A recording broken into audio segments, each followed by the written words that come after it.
Siéntense, hermanos. La primera lectura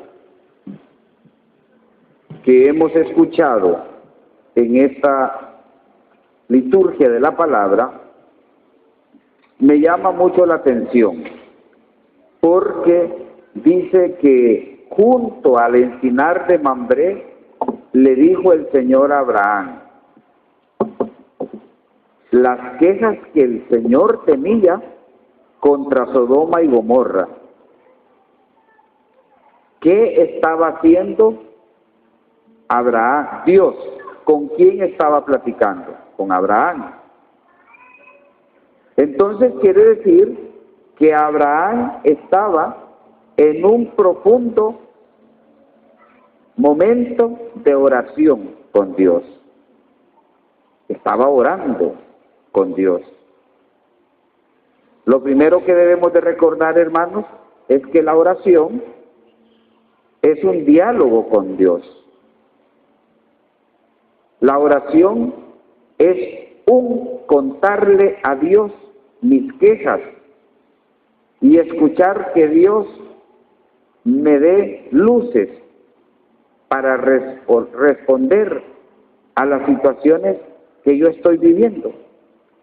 Entonces dice que Dios le dijo a Abraham: voy a bajar a averiguar si lo que han hecho corresponde o no corresponde a las quejas que me han llegado. Abraham no le estaba diciendo las quejas a Dios, más bien las quejas le habían sido elevadas a Dios por otras personas que a lo mejor estaban sufriendo las consecuencias del pecado de Sodoma y de Gomorra. Por ejemplo, supóngase usted que en su barrio, en el lugar donde usted vive, se arman molotes, como decimos nosotros, todos los fines de semana.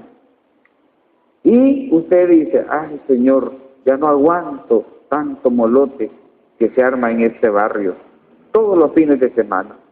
Ayúdanos, Señor. La gente no entiende que debe de acercarse a Dios. Y entonces esos clamores Dios les escucha. Pues así, en Sodoma y Gomorra, la gente estaba elevando su queja a Dios por la manera tan pecaminosa como la gente de Sodoma y Gomorra vivía. Y entonces dice Dios: voy a bajar, voy a averiguar si lo que han hecho corresponde o no a las quejas que me han llegado. Y entonces Abraham sabía que lo que las quejas que la gente había elevado hacia Dios era cierto, que ese pueblo estaba sumergido en el pecado. Y entonces Dios dice, dice que entonces los otros dos personajes se alejaron y dejaron a Sodoma, y el Señor se quedó con Abraham. Y entonces comienza el diálogo.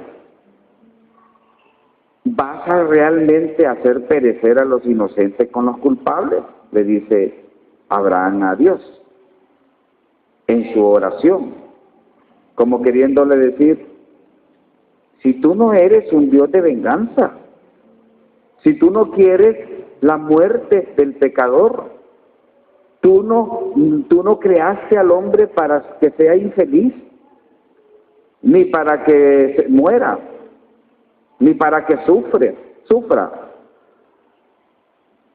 Tú no puedes hacer eso. Y empieza el regateo de Abraham con Dios. Y si encuentras ahí 50 personas inocentes, ¿las harás perecer a todos? Abraham sabía que Dios no iba a hacer eso, porque Dios es un Dios de misericordia. Y entonces, pero sabía Abraham que en medio de aquel pueblo, la gente que se mantenía fiel a Dios era muy poca. Y todavía Abraham se atreve a interceder por esa gente poquita que había ahí. Y así comenzó el regateo hasta llegar a los 10. Señor, no te enojes, por favor, si insisto una vez más. Es posible que no encuentre más de 10. Abraham sabía que allí no había más de 10 personas que se mantenían fieles. Y entonces por eso quiso regatear con Dios hasta que logró tocar el corazón de Dios y Dios retirara su sentencia. ¿Eso qué significa? Eso significa una oración efectiva. ¿Cuántas veces nosotros oramos? ¿Cuánto dedicamos a la oración? ¿Con qué calidad de oración oramos? Porque de pronto alguien puede decir, yo oro al levantarme y al acostarme, pero lo único que hace es la señal de la cruz. Y ya. Y a eso le llama oración. ¿Qué hace usted, por ejemplo, cuando tiene insomnio? ¿Alguna vez ha padecido de insomnio? Que se pone a dar vueltas en la cama y que no se puede dormir. ¿Qué hace? Si tiene su televisor en su cuarto, agarra el control y enciende el tele. Y espera que dormirse y el televisor encendido. O si tiene su radito, entonces lo pone ahí al par y pone música. ¿Por qué no se levanta, hermano?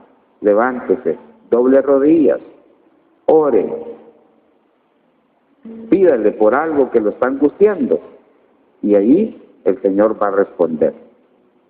Es mejor aprovecharlo de esa manera que levantarse y ver un programa de televisión a medianoche o en la madrugada. Entonces, la oración, la calidad de la oración que nosotros hacemos, eso es importante. Esa calidad de oración era tan grande que un día los discípulos le dicen al Señor Jesús, Señor, enséñanos a orar como Juan enseñó a sus discípulos. Juan Bautista tenía a sus discípulos, oraba con sus discípulos. Los fariseos tenían sus discípulos, oraban con sus discípulos. Pero Jesús oraba de una manera diferente, quizás más que Juan y más que los fariseos.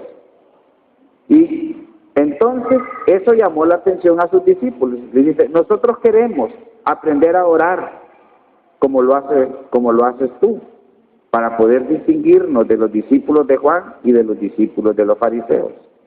¿Y qué fue lo que le dice el Señor? Cuando ustedes oren, digan, Padre nuestro.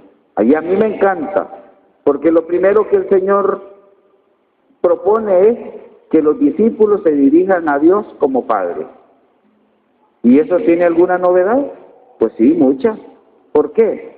Porque no es lo mismo dirigirse a Dios con otro nombre que con el de Padre. Un Padre es más cercano. Un Padre está con nosotros, en medio de nosotros. No se escucha. Un Padre es más amoroso. Y entonces el Señor les dice, cuando oren, digan primero, Padre.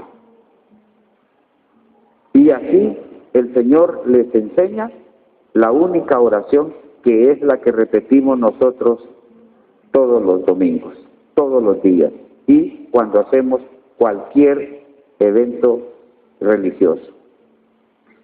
Y el Señor pide a nosotros una oración que sea perseverante. Hay mucha gente que pide a Dios y dice, ya me cansé de estarle pidiendo a Dios por alguna cosa. Pero el Señor no quiere que nos cansemos, porque la promesa que Él nos hace se cumple. Pidan y se les dará. Entonces, ¿cómo debe de ser mi oración cuando me dirijo a Dios? Como la de Abraham, una oración que nace de la fe. Si yo no tengo la suficiente fe y oro y le pido a Dios, pues ahí tendremos un poco de problema.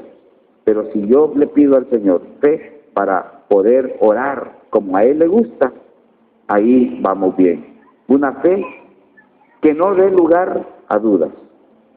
Porque vamos a suponer algo. Usted tiene un problema y le pide a Dios que le resuelva su problema. Dios no se lo resuelve por lo menos en el momento en que usted se lo pide. Y entonces usted dice, bueno, voy a ir donde el adivino. Tal vez él me da una solución más efectiva, más rápida, más inmediata que Dios. ¿Qué tipo de fe es esa? Una fe en Dios y una fe también en el adivino, o en las cartas, o en el horóscopo. Eso no es una fe de la que Dios quiere. Dios quiere una fe que no dé lugar a dudas, una fe perseverante, que no nos cansemos de orar y de pedir, de insistir, porque Dios es bueno, y porque como es bueno, Él nos concede lo que le pedimos a su tiempo. Dios no nos va a conceder, no me va a conceder a mí lo que yo le pido por lo que yo soy. Cualquiera podría decir, bueno, como él es sacerdote, Dios le escucha más y todo lo que él pida, Dios se lo puede conceder. Puede ser, pero Dios no me va a conceder las cosas que yo pido porque soy sacerdote, sino porque me ama, porque soy su hijo, porque soy creación de Él, lo mismo que ustedes. Dios les va a conceder las cosas porque Él les ama, no por sus méritos, por sus cualidades o por lo que hacen, sino por la gran misericordia que Él tiene. Entonces vamos a pedirle al Señor que nos aumente la fe, que así sea. Pónganse en pie, agarren su misericordioso y hagamos nuestra profesión de fe.